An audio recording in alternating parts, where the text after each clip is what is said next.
Hello, welcome back to my channel. जैसे कि मैंने आप सबको बताया कि I was diagnosed with an autoimmune still disease.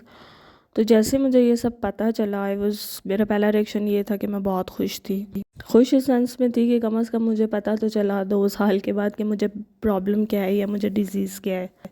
तो मेरे माइंड में यही था कि अब पता चल गया, अब इसका सारा प्रॉपर ट्रीटमेंट शुरू होगा और मैं बिल्कुल ठीक हो जाऊँगी।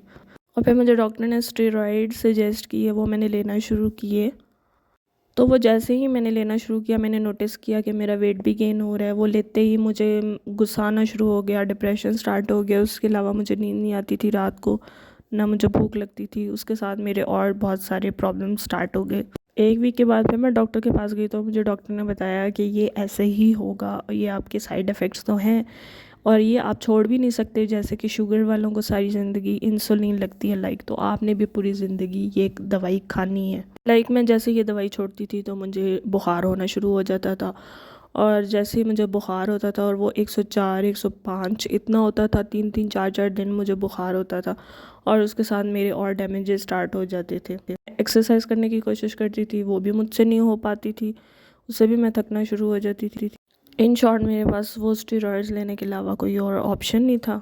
फिर मैंने लेना शुरू कर दिए। फिर मैं उसके ये भी साइड इफ़ेक्ट थे कि मैं सनलाइट में नहीं जा सकती थी। अब ज़ाहिर बात है, सनलाइट में नहीं जा सकती तो मैं जॉब भी नहीं कर सकती थी। फिर जब मैं थोड़ी बेहतर होना शुरू हुई तो फिर मैंने जॉब स्टार्ट की, और लिटरली 2 to 3 डेज़ में वहाँ पे गई और फिर मैं हॉस्पिटल थी। मतलब सिर्फ 3 दिन वहाँ जाने के बाद मुझे इतना बुखार, इतनी मेरी सीवियर कंडीशन हो गई कि मुझे इमरजेंसी में हॉस्पिटल जाना पड़ा।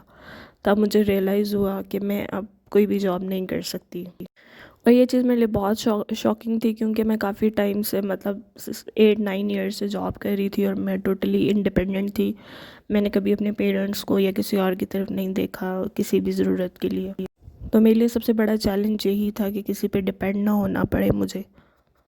तो मतलब मैं दिन रात यही सोचती रहती थी कि मेरी लाइफ ख़त्म होगी, अब मैं क्या करूँगी। मैं इतना सब कुछ करती थी, और जो इंसान अपनी ज़िंदगी में बहुत कुछ कर रहा हो, एकदम से सब कुछ उसके लिए शट हो जाए, वो बहुत प्रॉब्लमेटिक होता है, और इससे ज़्यादा हार्ड डिप्रेसफुल कुछ भी नहीं होता। और तकरीबन 1 महीना मैं इसी डिप्रेशन में रही, और मैं सोचती रही कि अब मेरी ज़िंदगी का क्या होगा, मेरी लाइफ ख़त्म होगी है, मैं कुछ नहीं कर सकती।